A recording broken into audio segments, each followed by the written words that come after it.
Randy Clark, Poder para curar. Chaves para ativar o poder de cura de Deus em sua vida. Capítulo 17. A emoção da vitória. 5 princípios para a cura.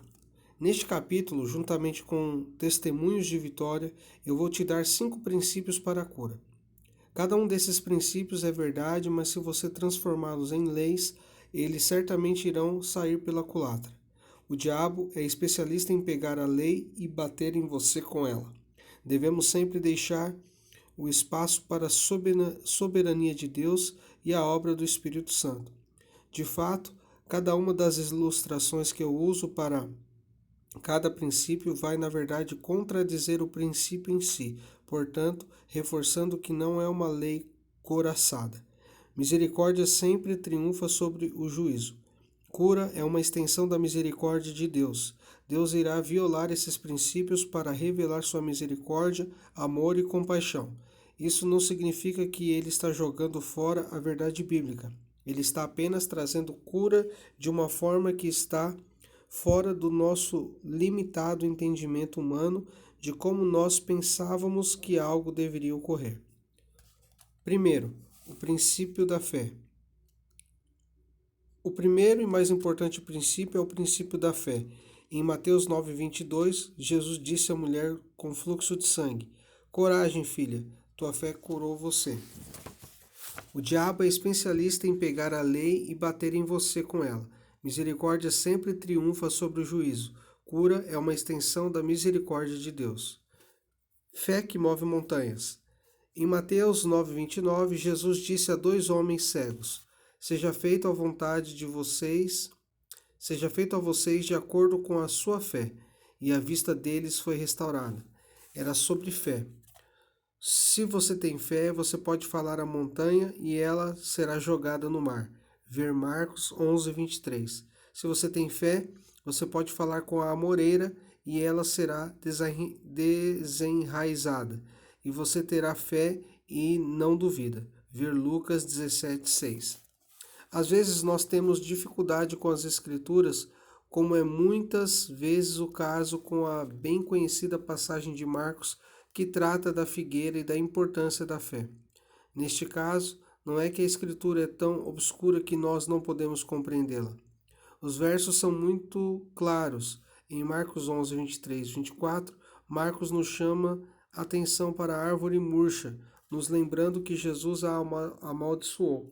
E Jesus respondeu dizendo: Tenha fé em Deus, pois verdadeiramente eu digo a você, qualquer que disser a este monte que seja removido e seja lançado ao mar, e não duvidar em seu coração, mas crer que aquilo que disse será feito, terá o que disse. Por isso eu digo a você, quaisquer coisas que você peça em oração, creia que você as recebeu, ou você as terá. O problema real com a escritura não é a nossa habilidade para entender o que significa. O real problema é aprender a andar na realidade do que essa escritura revela. Jesus está nos dizendo para ter uma fé extraordinária, além de qualquer coisa que nós temos conhecido. E se nós crermos, Deus irá apoiá-la. O desafio diante da igreja não é entender algo difícil da escritura, mas andar na luz da verdade da escritura. Ação deve seguir fé. Entendimento, ter fé, andar naquela fé. Em Marcos 11:23-24, Jesus está estendendo um convite a uma promessa a nós. É sobrenatural. Está fora do reino da possibilidade. Ele está nos desafiando a ver e viver em um nível mais alto. E é por isso que as pessoas tentam tomar passagens bíblicas que falam do sobrenatural e as naturalizar. Queremos algo confortável, não exigente.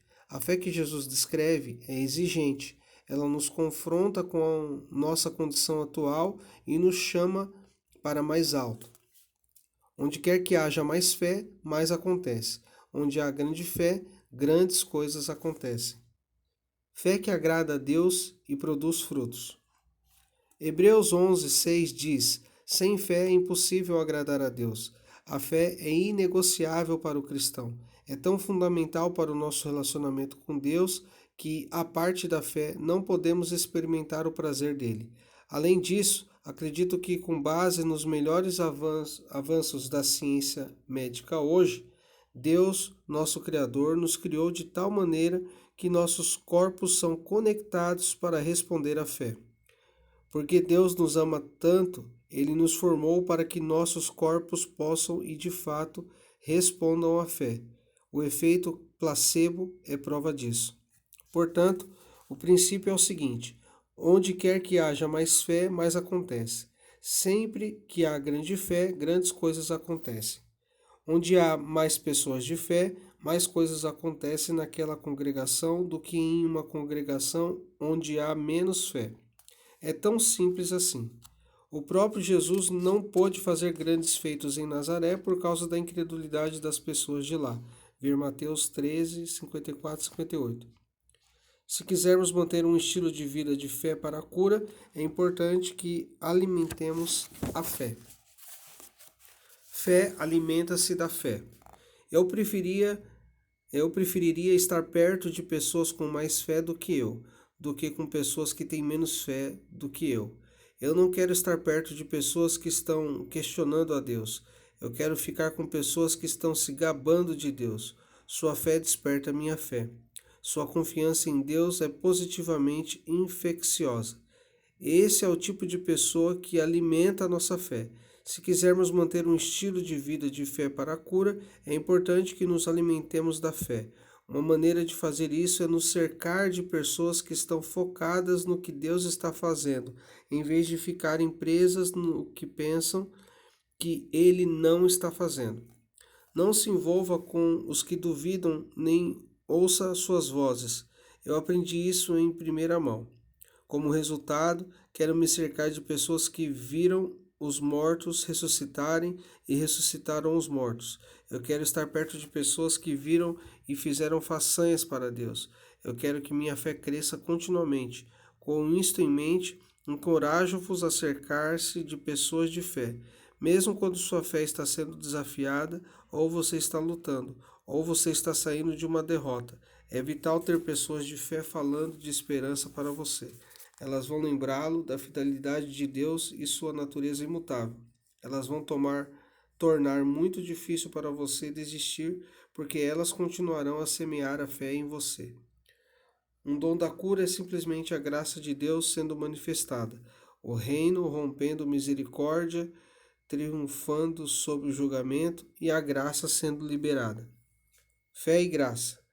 Tendo dito tudo isso sobre a importância da fé, eu os aconselho a não se mover para fora da graça de Deus. Além de todos os princípios deste capítulo, a coisa mais importante a entender é a graça de Deus. O dom da cura é um carisma, do qual recebemos a palavra carismático. Carisma é uma palavra grega que significa graça ou expressão da graça. Um dom de cura é simplesmente a graça de Deus sendo manifestada, o reino rompendo, a misericórdia triunfando sobre o julgamento e a graça sendo liberada. A graça é uma liberação sobrenatural, um poder divino para realizar alguma coisa. Isso significa que todo o nosso ministério é baseado na graça. John Wimber me ensinou essa valiosa lição.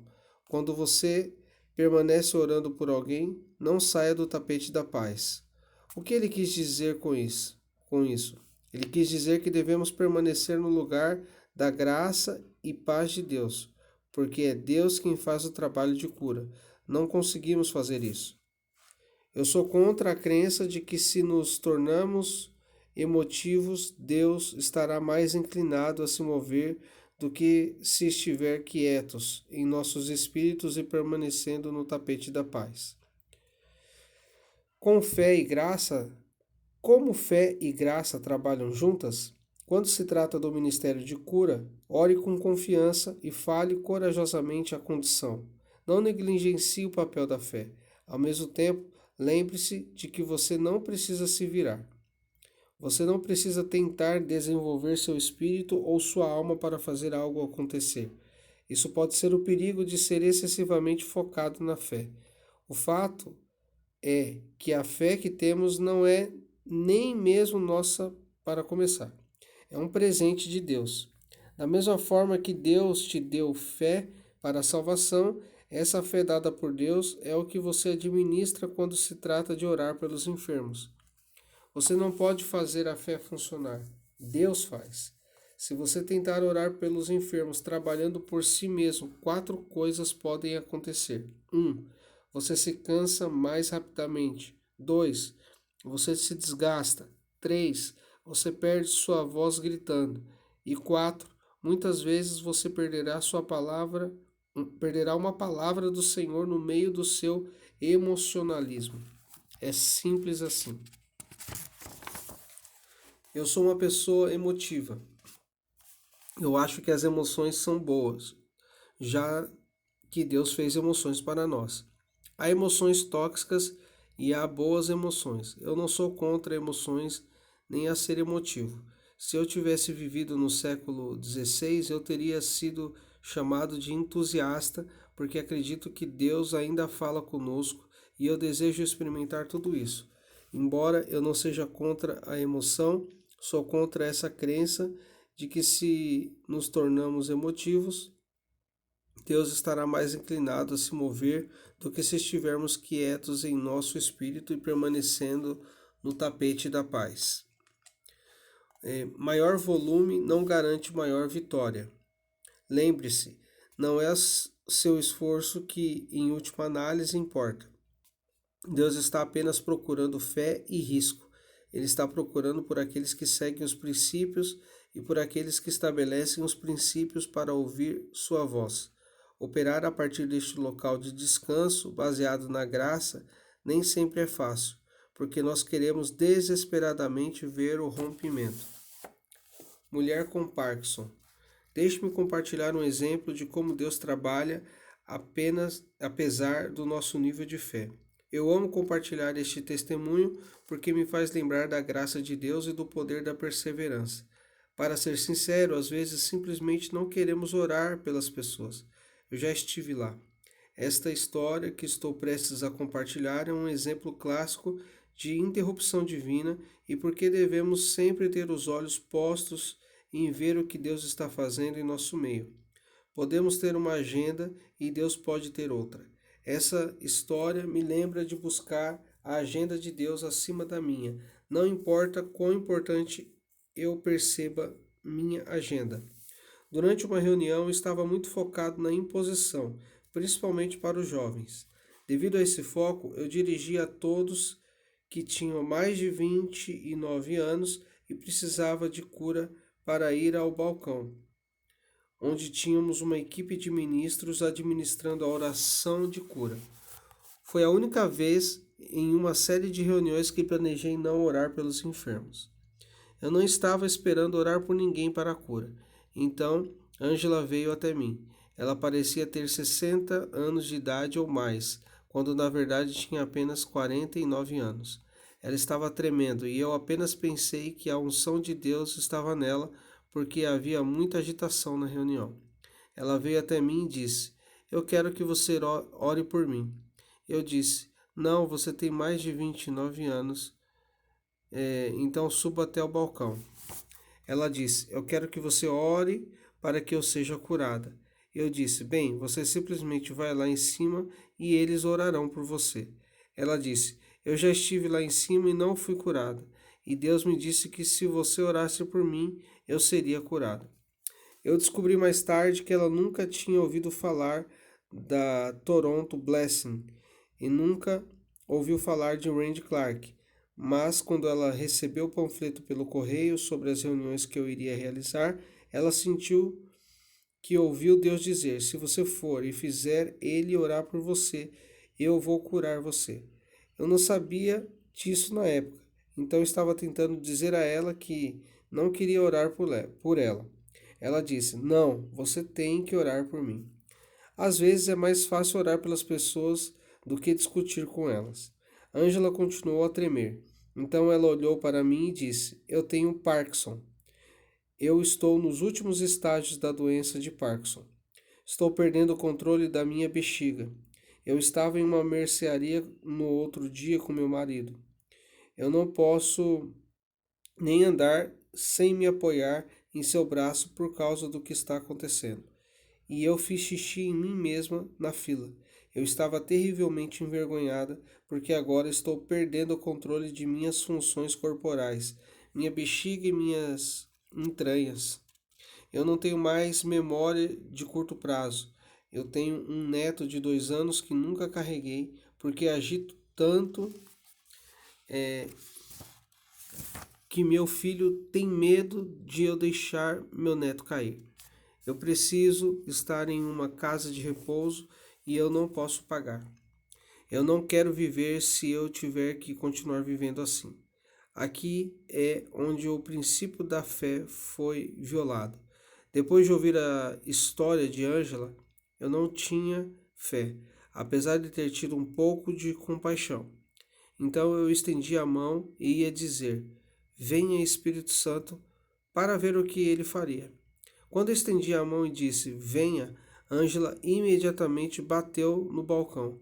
Ela, desde que ela estava no chão, eu pensei: ok, agora eu posso ir orar pelos outros. Então eu mudei para onde os outros estavam esperando e orei por eles. Enquanto orava por esses outros, continuei olhando onde Ângela estava deitada. Ela ainda estava fora. Eu estava no 23º dia do primeiro jejum de 40 dias que eu mencionei há algum tempo. Nós tínhamos visto curas maravilhosas, mas nós estávamos encontrando muitas crianças pequenas que precisavam de mais do que uma cura. Elas precisavam de milagres criativos. Eu estava jejuando e orando por um avanço nos milagres criativos. Fui até o marido dela, cujo nome era John, e perguntei a ele: O que é o Parkinson? O que ele faz? Ele disse: Na verdade, ele destrói parte do cérebro e das células. Ele começou a me explicar como a doença afeta o sistema neurológico, destruindo-o. Ele disse que uma pessoa tem 800 milhões de células cerebrais, mas sua esposa só tinha 50 mil sobrando. Ela não precisava de cura, ela precisava de um milagre criativo. Lembre-se, eu comecei nem mesmo querendo orar por ela. Eu não tive nenhuma fé ou expectativa por sua cura.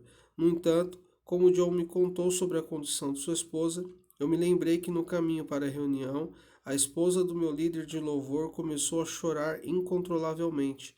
O dom da intercessão estava em operação nela. Suas lágrimas eram uma oração, uma expressão de seu esgotamento emocional. Ela disse: Vocês continuam voltando para casa e me contando sobre todos esses milagres que vocês viram e eu não vi nenhum. Eu quero ver um. Lembrando-me da oração da esposa do meu líder de adoração, fui até a Ângela, que ainda estava no chão. Coloquei a mão na cabeça dela e disse: Eu chamo aquelas coisas que não são como se fossem. Deus, eu lhe peço 500 milhões. Não, esse é o número errado. Eu preciso de 800 milhões de novos neurônios. Quando eu disse isso, ela começou a se contorcer, agarrando a cabeça, gritando e gritando, dizendo: Oh, oh, oh, isso dói, minha cabeça está me matando. Pare de orar. Basta dizer que meus 4 anos de faculdade em estudos religiosos e 3 anos no seminário não me prepararam para para o que fazer em seguida. O que você faz quando Deus está realizando um milagre criativo e a pessoa que recebe está gritando com você? Eu nunca tive uma aula sobre isso. Então eu recebi uma palavra de sabedoria. Eu disse: Deus, não ouça a oração dela, ouça a minha. Mais, mais, mais. Agora Ângela estava deitada no chão e eu estava de joelhos ao lado dela. A música ainda estava acontecendo e havia pessoas orando por toda parte. De repente, depois que eu disse: Mas, Senhor, ela ficou perfeitamente quieta. Ela ficou lá sem se mexer. Eu me abaixei ao lado dela e sussurrei em seu ouvido: Ângela, o que está acontecendo? Ela disse: Eu não sinto nada, eu não ouço nada. Tudo que eu sei é que você está aqui, Jesus está aqui e John está aqui. Então ela levantou o braço direito, um gesto simples, nada excitante. Eu estava incrivelmente feliz, porque eu sabia o que ela estava fazendo. Pela primeira vez em anos, ela estava olhando para a mão dela e não estava tremendo. Então, realizando o teste simples para Parkinson, ela começou a tocar seu dedo indicador no nariz com o braço esquerdo. Então, seu marido trouxe-lhe um copo de água que ela começou a beber sem dificuldade, mas não mais incapaz de engolir. Deus estava curando ela.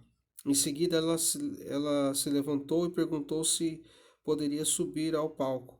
Eu imaginei que Deus a tinha curado. Então ela era rainha por um dia e ela poderia fazer o que quisesse. Ela caminhou até o palco na frente de todos. A essa altura era por volta da meia-noite.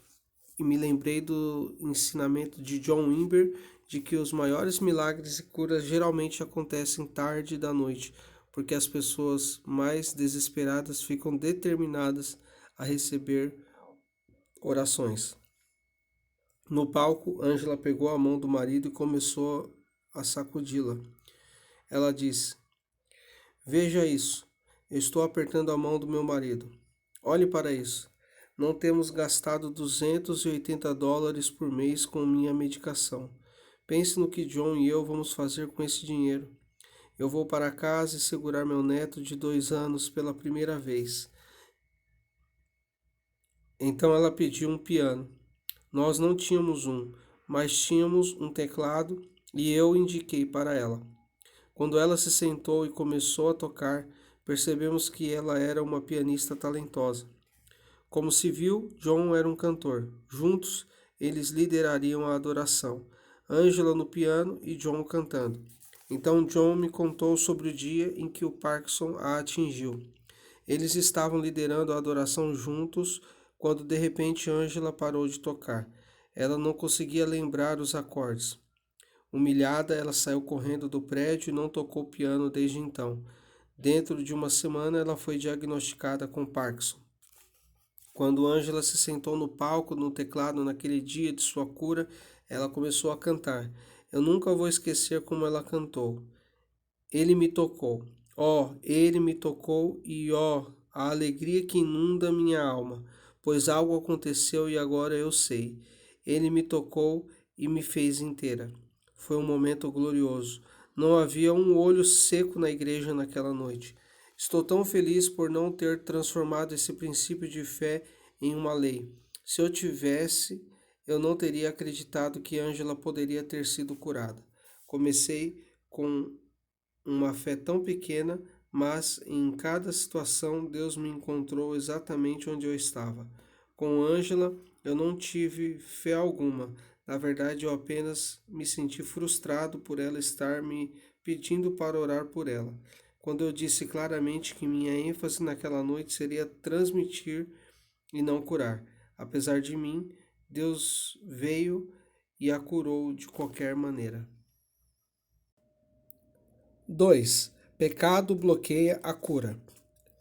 Para muitas pessoas no ministério de cura, a resposta vá para quando não está experimentando a cura é pensar que o pecado está bloqueando o mover.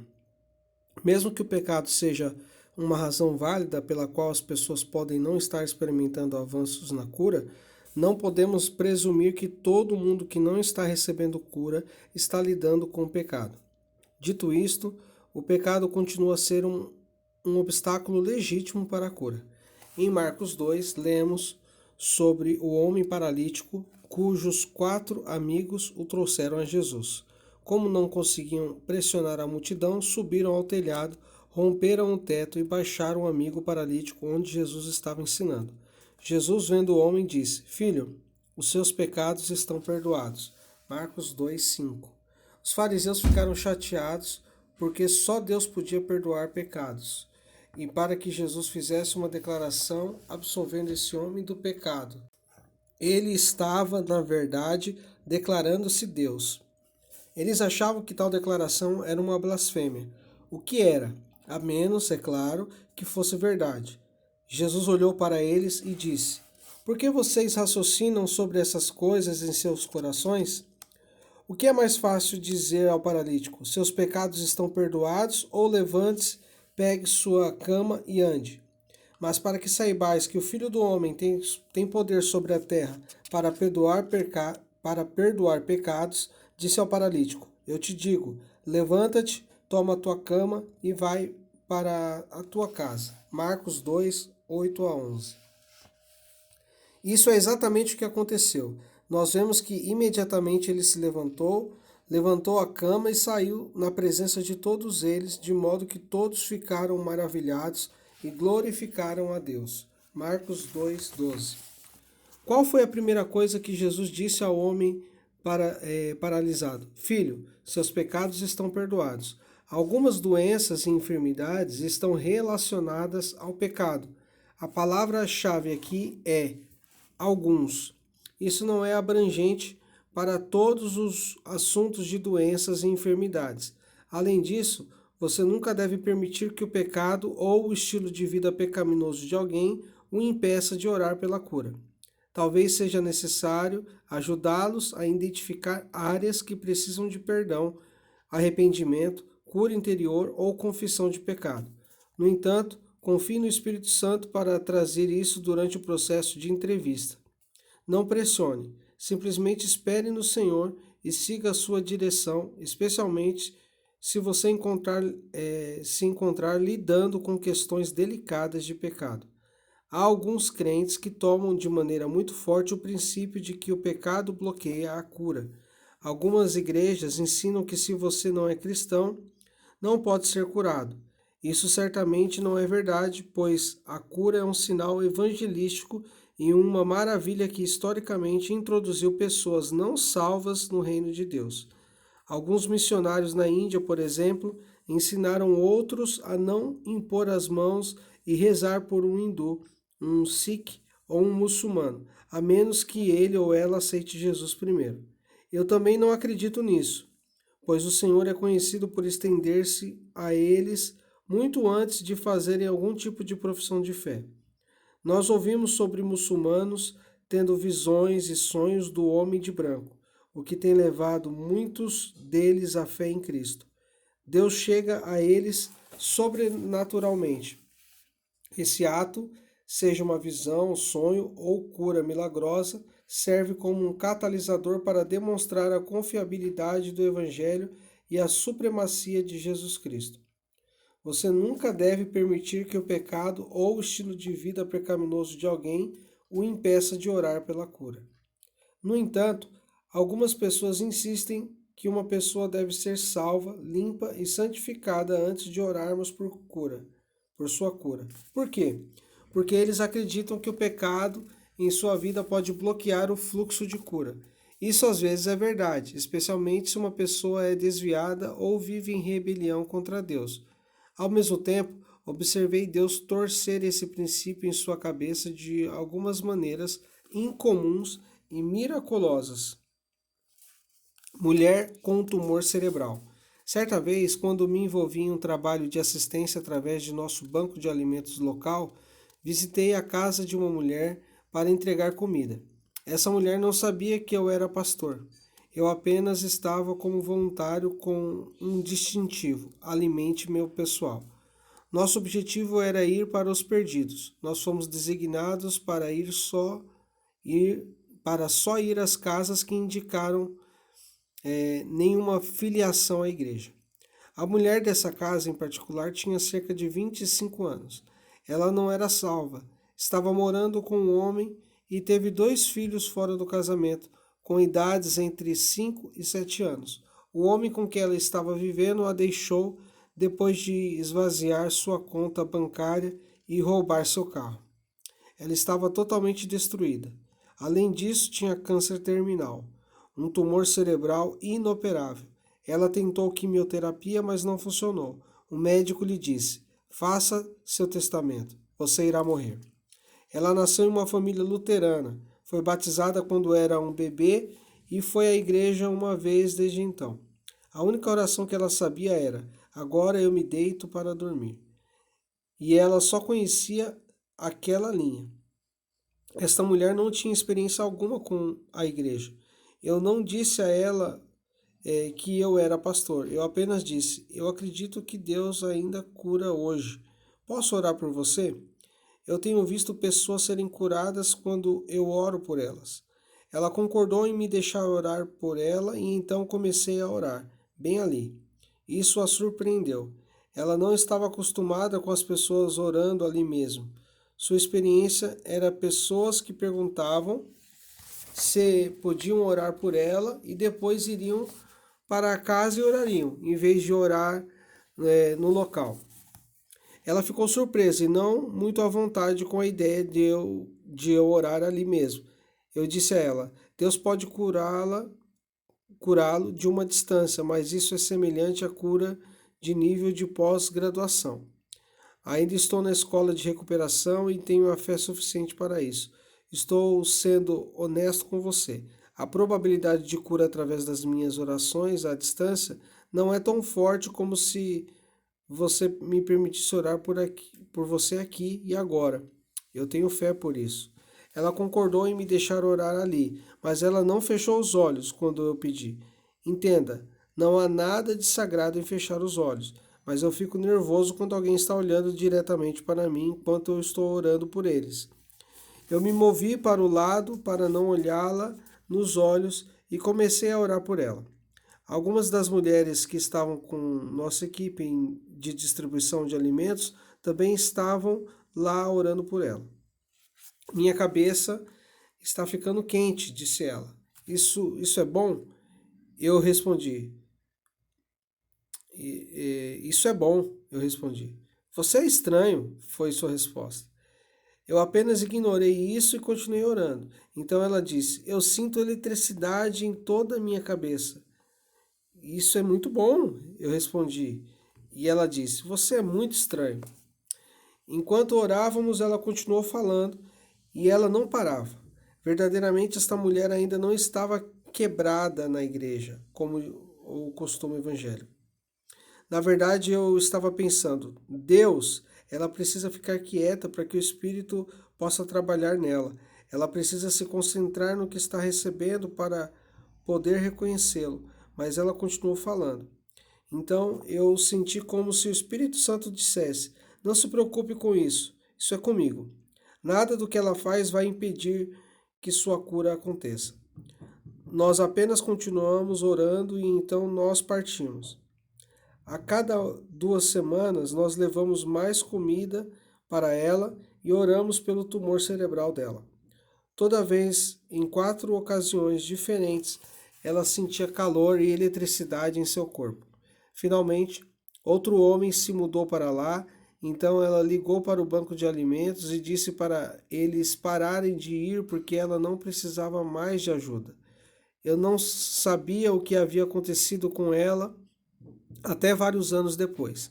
Eu estava no banco de alimentos novamente e a vi. Você está viva? Eu gritei do outro lado da sala. Ela correu para me calar, mas eu estava tão animado que insisti que ela me contasse o que havia acontecido. Depois de nossas sessões de oração, ela voltou ao médico para outra ressonância magnética. O tumor cerebral havia entrado em metástase para o seio e o abdômen, ou assim pensavam. Quando eles fizeram a ressonância magnética, eles não conseguiram encontrar um tumor em qualquer lugar, exceto por um local vazio em sua cabeça onde o tumor costumava ser. Então ela disse: sabe, sempre me perguntei se tinha algo a ver com vocês orando por mim, mas falei sobre a oração da cura. A próxima parte da história realmente me surpreendeu. Eu disse a ela: foi o Senhor que te curou. Eu estou treinando uma nova equipe de ministério na minha igreja para fazer o que fazemos. Você estaria disposta a vir e compartilhar sua história? Eu estava conversando com uma mulher não salva que estava morando com um cara com quem ela não era casada e ela disse: sim, Eu ficaria feliz em ir à sua igreja e dizer às pessoas o que ele fez por mim. Agora, algo está errado com esta imagem quando uma mulher incrédula que vive com um homem que está mais disposta a dar seu testemunho do que os que estão na igreja e são cristãos. As pessoas são salvas e, no entanto, não contam seus testemunhos. Precisamos compartilhar nossos testemunhos porque não é sobre nós, é sobre Jesus. Somos todos troféus da sua graça. Esta mulher veio ao treinamento da nossa equipe ministerial e começou a dar seu testemunho. Quando ela chegou à parte de fazer o testamento dela para suas filhas de 5 e 7 anos, ela desabou e começou a chorar. Naquele momento, ela não estava muito longe do reino, e creio que agora o Senhor a trouxe até o reino.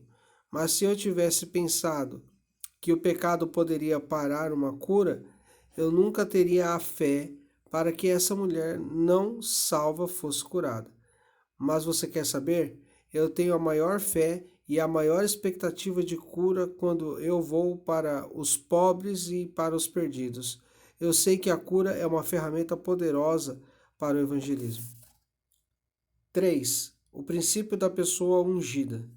Quando eu era muito jovem, eu ainda era um pastor batista, estava desesperado para ver um avanço na cura. A única cura que eu sabia era a minha própria cura de ferimentos graves recebidos em um acidente de carro. Mulher com perna amputada e dor severa. Pressionando nesse ponto da minha vida e ministério, eu pensei que um hospital seria um bom lugar para possivelmente ver a cura. Eu localizei um em uma comunidade de mineração de carvão próxima e estava lá no hospital orando por um homem quando ouvi uma mulher do outro lado do corredor gemendo de dor. Eu fui até lá, bati na porta dela e ela me convidou para entrar. Eu disse: "Oi, meu nome é Randy Clark, eu sou um pastor batista. Eu ouvi você gemendo e sei que você está com dor. Eu acredito que Deus pode curar e quero orar por você. Posso orar por você?" Sua resposta me pegou de surpresa. Ela disse: "Não, você não pode." Eu não acredito que isso seria bom. Na esperança de continuar a envolvê-la, eu respondi: "Bem, você pode estar certo e provavelmente está, mas você não tem nada a perder." A mulher compartilhou sua história comigo. Ela era uma mineira de carvão e o telhado desabara sobre ela, amputando sua perna. Ela também sofreu uma lesão na coluna que a deixou com muita dor. Era muito óbvio que esta mulher estava sofrendo muito. Ela me disse: "Ouça, eu acreditava que se chegasse a Tulsa numa reunião do acampamento e fizesse com que o irmão Kenneth Reagan orasse por mim, eu seria curada. Então eu fui, ele orou por mim e eu não fui curada. E se eu não fui curada quando o irmão Reagan orou por mim, não estou a ponto de ser curada quando você orar por mim." Vamos parar por aqui por um momento. O princípio da pessoa ungida é certamente um princípio válido, uma vez que tem havido pessoas ungidas como Kenneth Reagan, Catherine Kuhlman, Oral Roberts e outros evangelistas de cura com poderosos ministérios de cura. Eu honro esses indivíduos. Essa história não significa de forma alguma desacreditar Reagan, porque ele realmente teve um poderoso ministério de cura. Porém, todo evangelista de cura experimentou a agonia da derrota. Só porque alguém não é curado sob o ministério de uma determinada pessoa, não nos dá o direito de denunciar o evangelista de cura como falso. Somos todos simplesmente humanos. Esses evangelistas têm que navegar pela agonia da derrota da mesma maneira que você e eu fazemos. Essa mulher viu especificamente Kenneth Reagan como um indivíduo ungido e presumiu que, se ela não fosse curada em sua reunião de acampamento, não havia realmente nenhuma esperança para ela. É aqui que descobrimos a natureza surpreendente de nosso Deus e como ele se deleita em ungir alguém a qualquer momento. Eu disse para a mulher: "Você não tem nada a perder, apenas deixe-me orar por você." Ela finalmente concordou, e assim que eu orei por ela, suas dores de cabeça e muita dor saíram. Isso chocou a nós dois, porque não havia praticamente nenhuma fé na sala. Além disso, não me considerava uma pessoa ungida. Meu histórico era inexistente, já que essa foi uma das primeiras curas que eu já vi na vida. Sim, há pessoas que realmente têm o dom da cura, mas quero lembrá-lo de que todos podem ser usados para curar em nome de Jesus. Esse é todo o propósito deste livro, o poder de curar vidas dentro de nós na pessoa do Espírito Santo. Este é o poço de poder que extraímos quando oramos pelos enfermos, e é verdadeiramente aonde eu tive que ir quando orei por esta mineira de carvão. Mais pessoas são curadas quando mais pessoas oram por cura. Se eu tivesse transformado o princípio da pessoa ungida em uma lei, eu teria imediatamente deixado seu quarto sem orar por ela. Mas eu nunca acreditei que só pudesse usar esses homens e mulheres de poder para a cura. Eu sempre acreditei que todos os cristãos foram graciosamente convidados para o ministério de cura, todos comissionados para orar pelos enfermos, como um dos meus amigos disse, a essência da minha mensagem pode ser resumida em uma frase: mais pessoas são curadas quando mais pessoas oram pela cura. Uma mulher sem igreja com doença de Crohn. Eu estava ministrando na Inglaterra uma vez em uma reunião de cerca de 1.000 pessoas e estava orando pelos enfermos. Havia uma mulher lá que tinha me ouvido compartilhar o testemunho de alguém curado da doença de Crohn depois de receber a oração. A irmã incrédula dessa mulher tinha a mesma condição. Quando compartilhei esse testemunho, a irmã crente sentiu o calor entrar em sua região abdominal, caiu de seu assento e foi chamar sua mãe. Ela disse: temos que convencer minha irmã a vir à igreja. Eu acredito que Deus vai curá-la se ela vier.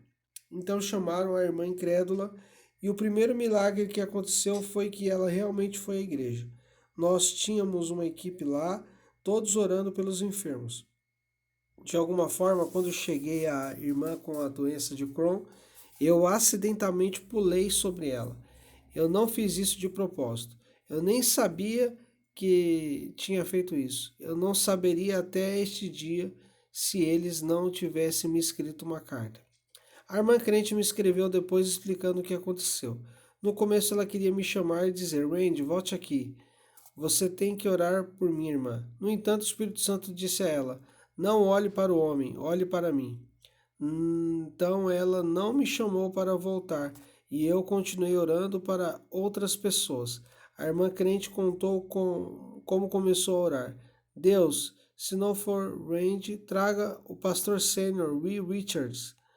E se não for Wes, traga um dos pastores associados. E se não for ele, traga pelo menos um dos cristãos. Ela estava procurando por um homem ou uma mulher ungidos para orar por sua irmã com a doença de Crohn. Deus vai frequentemente realizar os maiores milagres através de alguém que está saindo pela primeira vez para orar pelos doentes. Quem se aproximou e se ofereceu para orar? A pessoa mais jovem em nossa equipe de ministério, uma garota de 13 ou 15 anos que pulou para ela e perguntou: posso orar por você? Sua primeira reação foi: oh, não, Deus, não uma adolescente, pelo menos um ancião. Essa adolescente não se encaixava no molde de como o vaso de poder ungido deveria se desaparecer. A menina colocou a mão na região abdominal da mulher e quando começou a orar, a mulher incrédula foi curada da incurável doença de Crohn. Dentro de poucas semanas, esta mulher estava de volta ao trabalho e recebeu uma carta de sua irmã 8 meses depois, confirmando a cura. O ponto mais importante a ser lembrado é o seguinte: existem pessoas ungidas, mas Deus frequentemente realiza os maiores milagres através de alguém que está saindo pela primeira vez para orar pelos doentes. 4. O princípio de sentir a unção. Existe um princípio chamado sentir a unção, e vemos isso maravilhosamente ilustrado em uma história do Evangelho de Marcos. Imediatamente estancou a hemorragia e ela sentiu em seu corpo que foi curada da aflição. E Jesus, sabendo imediatamente em si mesmo que o poder tinha saído dele, virou-se na multidão e disse: Quem tocou em minhas vestes? Marcos 5, 29 a 30. No verso 33, lemos que a mulher se adiantou e caiu aos pés de Jesus, tremendo de medo, ao confessar que havia tocado a bainha de sua vestimenta. Eu pessoalmente acho que ela estava tremendo de medo porque ela foi pega. Mas os seus discípulos disseram-lhe: Vedes a multidão a apinhar-te e dizes: Quem me tocou? E olhou em volta para ver quem fizera aquilo. Mas a mulher, temendo e tremendo, sabendo o que havia acontecido com ela, veio e se prostrou diante dele e disse-lhe toda a verdade. Marcos 5, 31 a 33. A Escritura explica que que ele sentiu a virtude ou o poder sair dele. E isso entrou nela. Ver Marcos 5,30. Jesus sabia que algo foi liberado por causa de sua fé. Há momentos em que você está orando pelos enfermos e pode sentir fisicamente a unção, a presença de Deus fluindo de você. Os evangelistas da cura, William Branham e Oral Roberts, alegaram sentir a unção em suas mãos enquanto ministravam aos doentes. Unção para um missionário. Uma vez que eu orei por um homem que estava se preparando para ser um missionário, eu não sabia disso na época. Tudo o que eu sabia era que havia muitas pessoas para orar e eu tive que me mover rapidamente para o fim da linha. Ele veio para orar e eu disse: Levante sua mão. Eu apenas toquei a sua mão e disse: Eu te abençoo e continuei andando. Eu não sabia que ele tinha levado várias horas para chegar lá e que ele estava esperando receber mais do que apenas aquela simples oração. Eu não sabia que ele estava indo para um país muçulmano como missionário, mas o que eu não sabia, Deus sabia. Se eu soubesse dessas coisas, certamente teria passado mais tempo com ele. De qualquer forma, eu segui em frente e ele estava com raiva de mim. Mas de repente ele percebeu: Bem, espere um minuto e eu me sinto queimando em minhas mãos. A sensação de queimação continuou crescendo até que toda a palma de sua mão estivesse quente. Ele partiu para fazer seu trabalho missionário com um grupo evangélico e a missão falhou. Então eles a fecharam, mas pela fé ele ficou. Toda vez que a palma da mão ficava quente, ele sabia que Deus queria curar alguém. Ele estenderia um convite para orar, dizendo: Quem está doente? Ele estava sentindo fisicamente a unção. Esse fenômeno não acontece comigo, embora eu acho que seria uma grande vantagem. E se você não sentir a unção? Isso faz você menos espiritual ou qualificado para o ministério de cura? Absolutamente não. Lembre-se, não faça uma lei fora do princípio.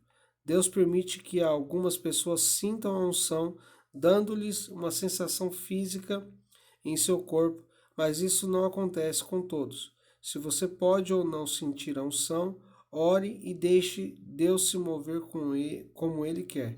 Apenas continue orando e fazendo o que o Espírito instrui você a fazer. 5. O princípio de mover-se com compaixão. Em Mateus 14,14 e em outros lugares ao longo dos evangelhos, as Escrituras nos mostram como Jesus foi movido pela compaixão ao curar os enfermos. Se a fé é o maior princípio de todos, então a compaixão é o segundo maior princípio. Permita-se ser movido com compaixão, siga seu coração. Muitas das curas que tenho visto acontecem quando Deus puxa meu coração. Eu não sei porquê, mas quando eu começo a falar com alguém, descubro que ele tem esse problema ou essa condição, eu me vejo querendo orar por eles. Esta é apenas a maneira que o Espírito me conduziu, e eu acredito que é a compaixão de Deus se movendo em meu coração. No calabouço. Eu estava em Minneapolis, St. Louis, participou pela primeira vez cerca de 6 meses após o início da renovação em Toronto. Neste ponto, quase nunca tinha viajado, mas estava chegando ao fim de 30 dias seguidos de viagem. Eu estava exausto e este foi o último encontro antes de ir para casa. Sentia falta da minha esposa e dos meus 4 filhos, que eram de 1, 3, 8 e 12 anos na época. Além disso, eu estava hospedado na casa de alguém da igreja, no porão inacabado de uma pequena casa. Tinha uma cômoda que não funcionava direito para começar e borrifou água em todos os lugares quando a parti. Meu colega e eu tivemos que pegar toalhas para absorver a água. Era um lugar escuro e sujo. Eu estava desanimado, para dizer o mínimo. Além disso, a reunião foi uma das mais estranhas que tivemos naquele ano. Nós tínhamos cerca de 2.000 pessoas neste grande prédio antigo que alugamos. Havia 2 pessoas envolvidas no ocultismo que estavam vestidas de preto com coisas pretas em cima delas. Uma mulher correu para a multidão com uma grande xícara de água e jogou na cabeça de alguém.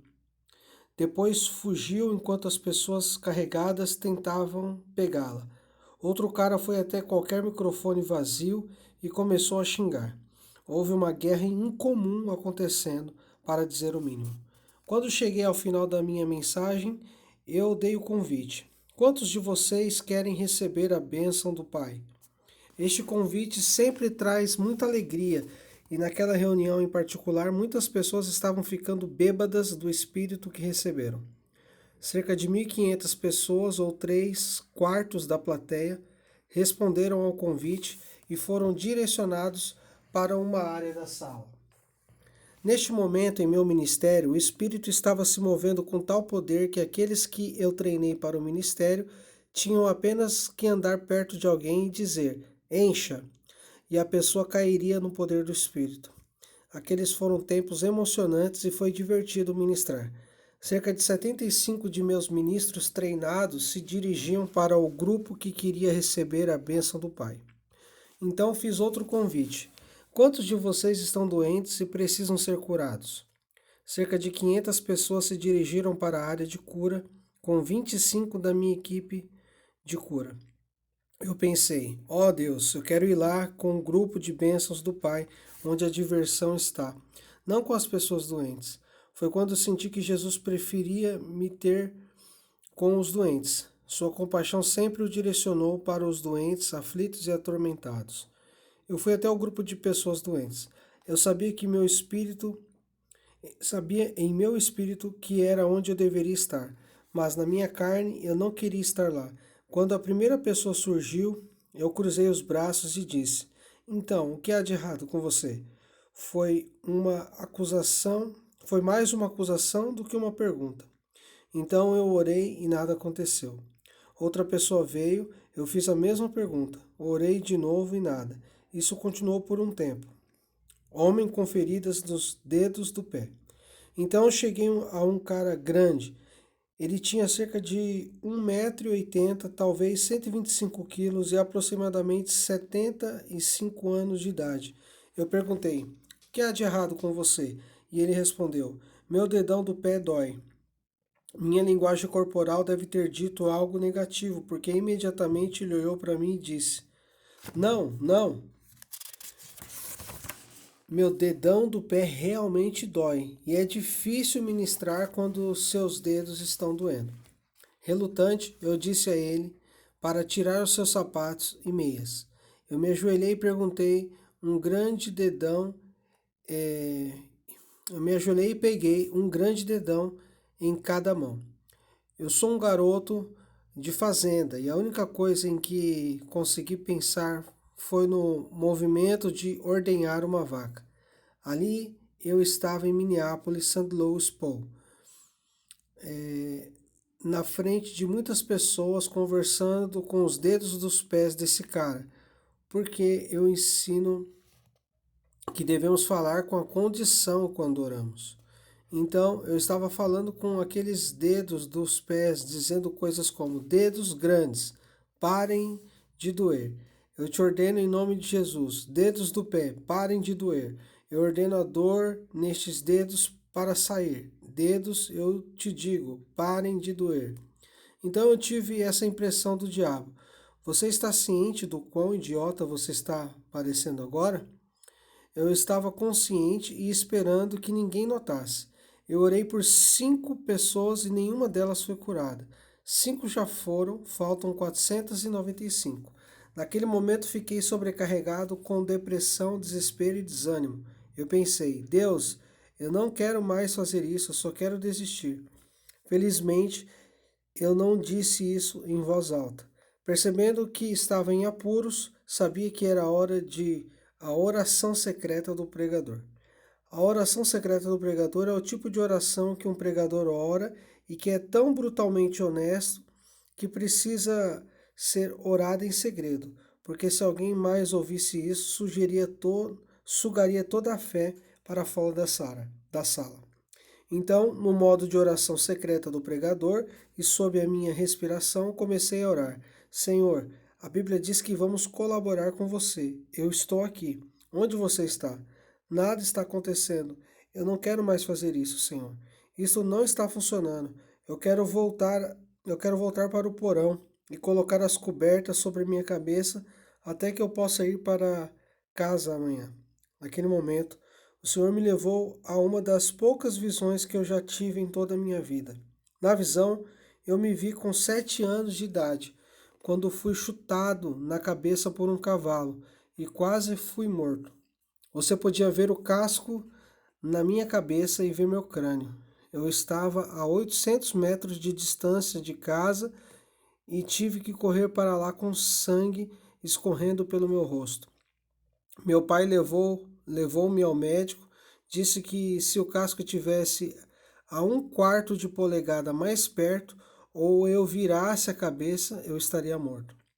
Você pode imaginar como eu estava com medo de cavalos depois disso? Não foi até os 12 anos que comecei a andar de novo.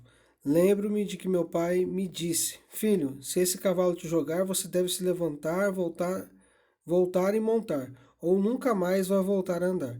O medo vai assumir. Então a visão terminou. Eu sabia exatamente como interpretar essa imagem e sabia exatamente o que significava. Deus usou o natural para explicar o espiritual para mim. Ele estava dizendo: Você foi jogado com culpa e vergonha, e todas essas coisas estão vindo contra você. Se você parar agora e voltar para aquele porão sujo e se esconder, talvez nunca mais ore pelos doentes. Então, não tinha dúvida de que essa visão era de Deus. Imediatamente comecei a me encorajar no Senhor. Eu sabia que Ele tinha ouvido minha oração e saí do modo de oração secreta do pregador e voltei ao modo de oração normal. Dedos grandes, eu disse, em nome de Jesus, eu ordeno que você pare de doer. Eu orei pelos dedos dos pés daquele homem e oramos por todas as 500 pessoas naquela noite e muitas delas foram curadas. Mulher com câncer no pulmão. Depois, quando fui me sentar, uma mulher se aproximou e perguntou se podia orar por mim. Eu disse a ela que ela podia. E quando ela começou a orar, senti eletricidade passar por todo o meu corpo. Eu senti a unção e a presença de Deus. Eu não senti o tempo todo que eu estava orando pelos enfermos, mas quando esta mulher orou, eu me senti saturado da presença de Deus. Ele estava me refrescando e foi absolutamente maravilhoso. Quando ela terminou de orar por mim, ela perguntou se eu oraria por ela. Eu apenas presumi que ela queria uma oração, mas esse não era o caso. Ela estava morrendo de câncer e queria a oração por cura. Ela tinha 28 tumores nos pulmões, tumores no pescoço e nos gânglios linfáticos. Segundos depois de começar a orar por ela, ela começou a sentir-se queimando em seus pulmões, quando Deus começou a curá-la. Deus estava lá, colaborando comigo para liberar seu poder. Estou tão feliz por não ter desistido naquela noite. Eu poderia ter escutado a voz zombeteira de Satanás e correr de volta para aquele porão úmido para me esconder. Mas ao invés disso, escolhi ficar e orar, e Deus apareceu. Às vezes é hora de alguém colocar um pouco de amor em você para que você possa continuar dando amor. Superando a fadiga da compaixão. Eu não sabia disso na época, mas estava sofrendo de fadiga da compaixão. Não senti compaixão pelas pessoas que precisavam de cura. Tudo que eu senti foi um esgotamento esmagador. Se você é pai ou mãe, você entende a fadiga da compaixão. Cada pai chega a esse ponto com seus filhos de vez em quando. É aí que é a hora de alguém colocar um pouco de amor em para que você possa continuar dando amor. A fadiga da compaixão faz com que você se sinta esgotado e vazio. Não é que você tenha parado de amar seus filhos. Você está apenas correndo no vazio. Mães entendem, enfermeiras, professores e ministros, para citar alguns. Quando estamos sofrendo de fadiga da compaixão, o inimigo tentará explorá-lo. Ele entra, torce a Bíblia e diz coisas como: Jesus se moveu com compaixão para curar os enfermos. Imediatamente você se sente culpado porque sua compaixão não se compara à compaixão de Jesus. Em seguida, o diabo tenta convencê-lo de que, por não ter nenhuma compaixão, você não está qualificado para ministrar a cura. Ele tenta usar o princípio da compaixão contra você. Assim, desqualificando você de orar pelos enfermos. Se você acredita nas mentiras dele, elas sugam toda a fé de você. Se você acredita que sua fadiga da compaixão o desqualifica para operar no poder de cura de Deus, você provavelmente não orará pelos enfermos. E é exatamente isso que Satanás quer. Se você acredita que sua fadiga da compaixão o desqualifica para operar no poder de cura de Deus, você provavelmente não orará pelos enfermos. Fé em Jesus. Examinamos 5 princípios importantes que se aplicam ao ministério da cura. Ao orar pela cura, você não precisa atender a todas as condições listadas neste capítulo. Quando eu oro pelos doentes, minha fé não está no meu desempenho. Minha fé está em Jesus e no que ele fez na cruz. Quando não sinto nada, quando estou de mau humor e o diabo começa a me bater, fico de joelhos e oro. Senhor, sei que não medi, mas não é sobre mim, é sobre você. E Senhor, eu estou pedindo a você para liberar sua unção de cura por causa do povo. Não deixe que minhas falhas o impeçam de se mover e tocar as pessoas. Eu tenho tanta fé no amor de Deus pelas pessoas que, mesmo quando me sinto desqualificado ou indiferente, posso pressionar e orar por cura, porque sei que é Deus quem cura, não eu. Ele nos usa porque os ama. Nota 1. Eu diria que 80% dos maiores milagres que vimos aconteceram nos últimos 30 minutos antes de partirmos. Às vezes acontece com a última pessoa pela qual oramos.